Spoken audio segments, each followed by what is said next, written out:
Okay, my name is Sarah Whitmer, and this is my informative and training presentation. Here is my audience that I will train to make my pumpkin pops today.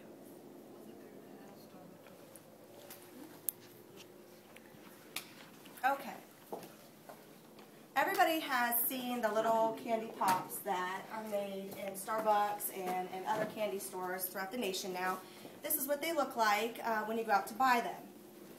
When I started investigating how to make these pops, I realized that it's really just cake and frosting mixed together and formed into little balls and then stuck on a stick.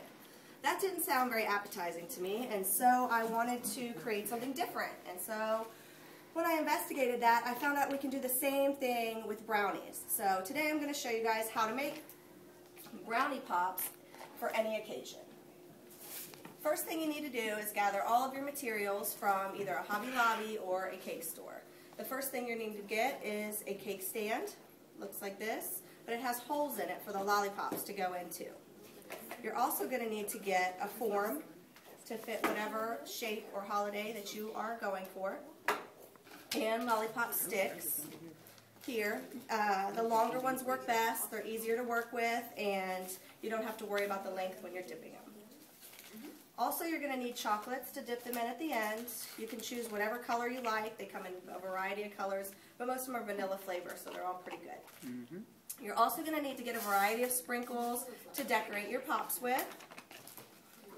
Also, very helpful is a small ice cream scoop. This helps with portion control and will allow you to make less of a mess. Once you have all of your items together, you do have to put your lollipop holder together.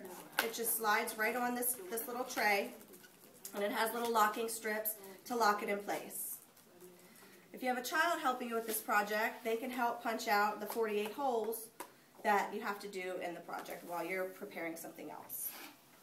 One thing that I learned when I was doing this project is once you put the sticks in there, you need to make sure you have something underneath, because you'll have all your sticks in here, you'll lift it up to move it, and down fall all your sticks. So make sure you have a pan like so to place that on so that your sticks don't go anywhere. Once you have your pan and your holder together, then you can decorate.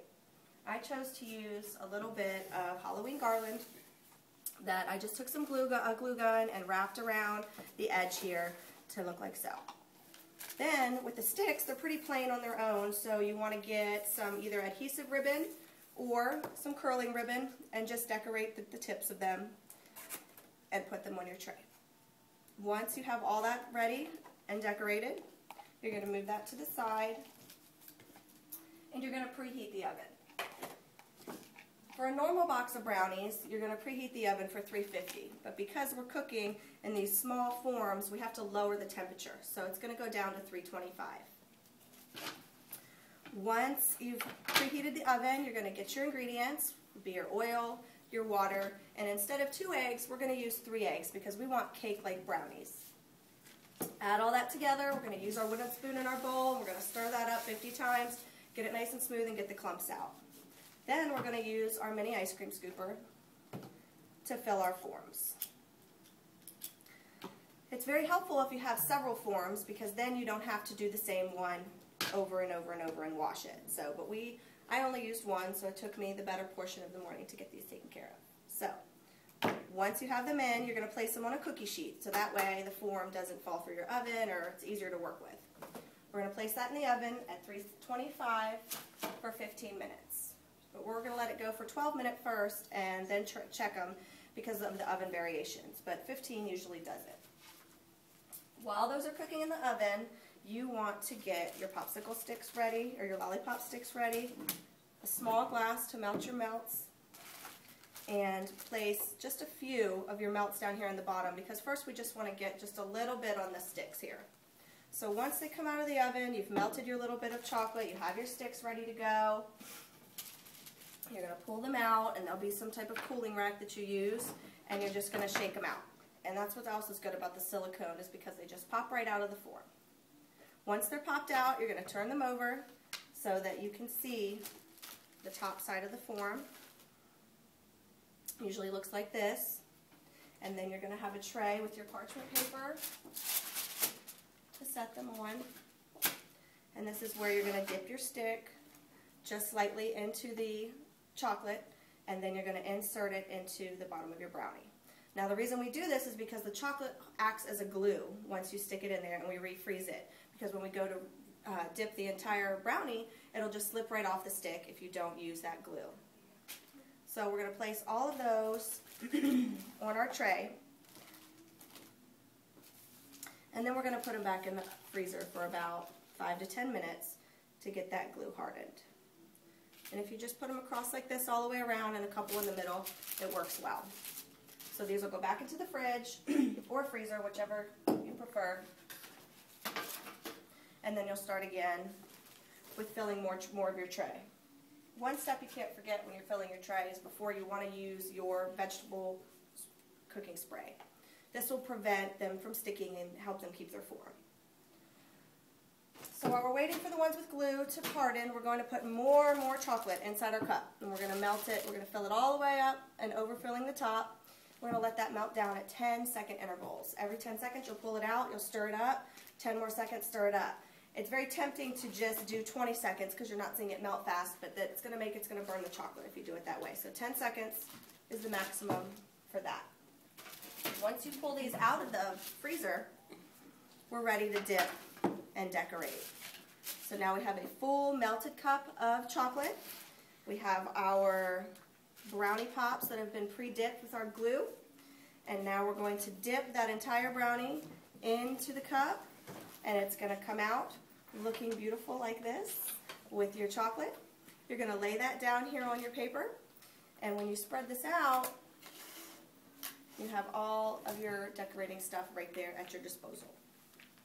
What's good to do is use tweezers when you want to get your eyeballs or create your mouth, because your fingers will make it a little too messy. So use your tweezers and decorate your eyes, and then they're going to remain on the tray because they're going to have to freeze again and harden. So this is what one would look like decorated, and we're going to leave that there. And then we're going to place these back into the freezer to get all the way hardened while we get ready for what we're going to do with them. They can stay in the freezer for 10 to 15 minutes, or they can stay in there for 10 to 15 days, however you prepare them as far in advance for your event as you like. Then when it's the day of the event, you'll pull out your tray, you'll pull out your pops, they'll all be decorated. You can insert all of your pops into the holes, like so, and arrange them however you like. Then they can also go back into the freezer like this if you get it ready and then you remember you still have to go do your hair before your event or something. Then when you're ready to go to the event, what I did was just covered it with foil and put it on the floorboard of the car, covered up in foil, bring it to the event, and voila, you have your cake pops, and everybody thinks you're just crafty and clever, and if you're anything like me, you're neither of the two. So you'll fool all your friends and coworkers with your craftiness. So someone please come up and try a pop for me. Miss Jessica, would you like to try a delicious chocolate pop?